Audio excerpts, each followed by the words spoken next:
A Guerra da Crimeia, travada entre os anos de 1853 e 1856, não eclodiu de súbito, como um raio inesperado que rasga o céu sereno, mas foi antes o corolário de um longo e intricado processo histórico tecido por rivalidades imperiais, declínios dinásticos e ambições geopolíticas. Seu teatro imediato foi a Península da Crimeia, mas suas causas profundas estendiam-se desde os confins do Império Otomano até os salões diplomáticos da Europa Ocidental. Desde o século XVIII, o Império Russo expandira-se inexoravelmente em direção ao sul, movido pela ambição secular de alcançar águas quentes e de se afirmar como potência tutelar dos cristãos ortodoxos sob domínio otomano. Essa política, iniciada por Piotr o Grande e continuada com vigor por Ekaterina II, dera à Rússia possessões no Mar Negro e influência sobre os Balcãs, alimentando a desconfiança das demais potências europeias. O Império Otomano, outrora temido e vigoroso, encontrava-se, entretanto, em acentuado declínio. Suas instituições corroídas, seu exército desorganizado e sua administração minada pela corrupção e pelo particularismo local faziam-no vulnerável às pressões externas. Era o chamado «doente da Europa», expressão cunhada pelo próprio Tsar Nicolai I, que via na decadência otomana uma oportunidade providencial para a expansão russa. A decadência otomana tornara-se, pois, a grande questão internacional do século XIX, a chamada questão oriental.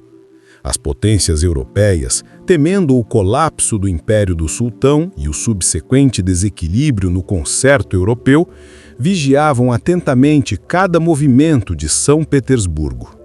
A Grã-Bretanha, sobretudo, temia que uma expansão russa pelo Mediterrâneo viesse a ameaçar suas rotas para a Índia. A França, por sua vez, saíra da convulsão revolucionária e napoleônica para um século de redefinições políticas e diplomáticas.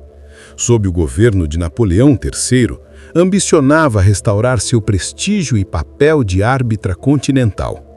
O imperador francês, ciente da sensibilidade religiosa de seu povo, encontrara na questão dos lugares santos, os santuários cristãos na Palestina, uma ocasião oportuna para afirmar a influência de Paris no Oriente.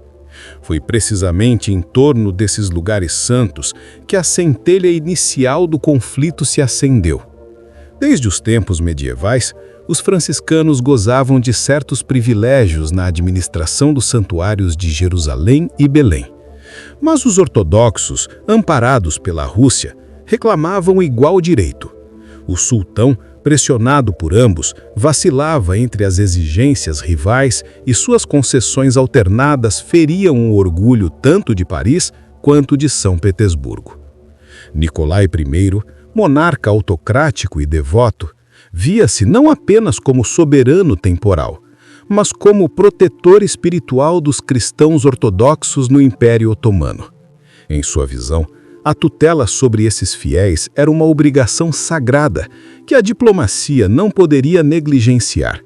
Sua insistência nessa prerrogativa, porém, soava aos olhos de Londres e Paris como disfarce de um expansionismo disfarçado de zelo religioso. O equilíbrio europeu, estabelecido pelo Congresso de Viena em 1815, repousava sobre a desconfiança mútua das grandes potências e sobre a preservação do status quo territorial. Qualquer ameaça de modificação desse equilíbrio era percebida como ofensa à ordem continental. Assim, a pressão russa sobre Constantinopla não poderia deixar de alarmar o gabinete britânico, guardião do Mediterrâneo e dos mares orientais. As negociações diplomáticas entre a Rússia e o Império Otomano intensificaram-se nos primeiros anos da década de 1850. O embaixador russo, príncipe Alexander Menshikov, foi enviado a Constantinopla com instruções de exigir do sultão o reconhecimento formal do direito russo de proteção sobre todos os cristãos ortodoxos do império. Tais exigências, formuladas com rigidez e arrogância, foram recebidas com desconfiança pelos ministros otomanos. Simultaneamente, a França exercia pressão contrária, instando o sultão a resistir à ingerência russa e reafirmar os privilégios católicos. O governo otomano, vacilante entre as duas potências, buscava ganhar tempo e conservar a neutralidade. Mas a conjuntura internacional já se tornara inflamável. As cortes europeias seguiam cada passo do drama oriental como prelúdio de um cataclismo anunciado.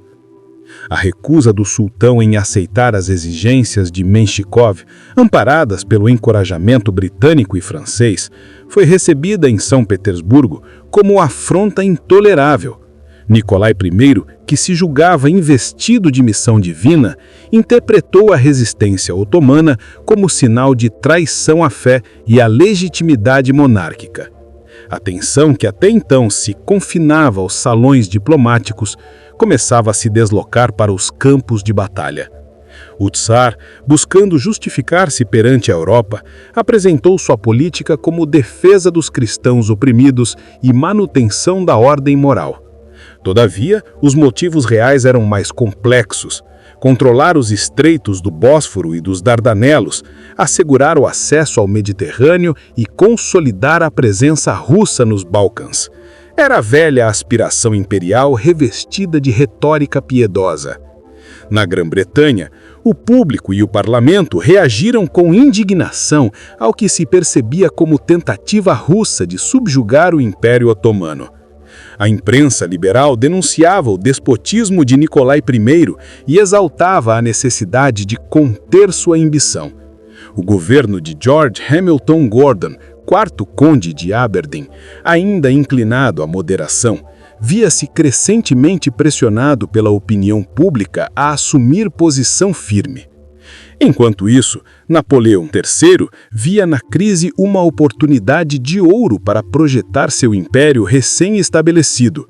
A França poderia, mediante uma aliança com a Grã-Bretanha, não apenas frear o expansionismo russo, mas também reafirmar sua legitimidade dinástica e o brilho de seu nome perante a Europa.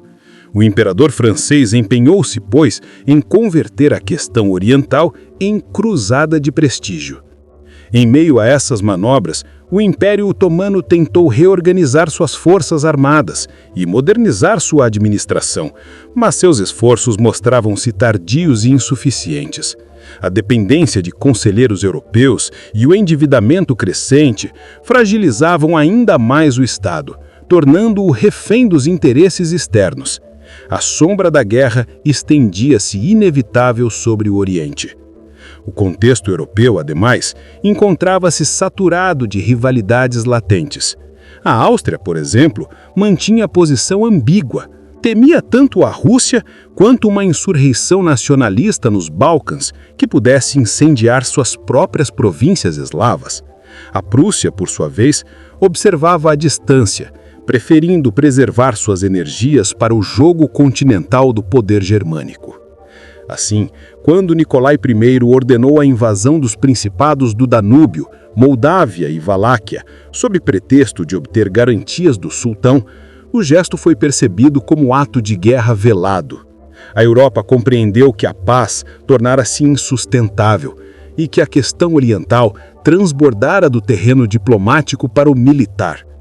Desse modo, a Guerra da Crimeia surgiu como culminação de uma tensão secular entre a Rússia e o Império Otomano, entre o cristianismo oriental e ocidental, entre a ambição e o equilíbrio.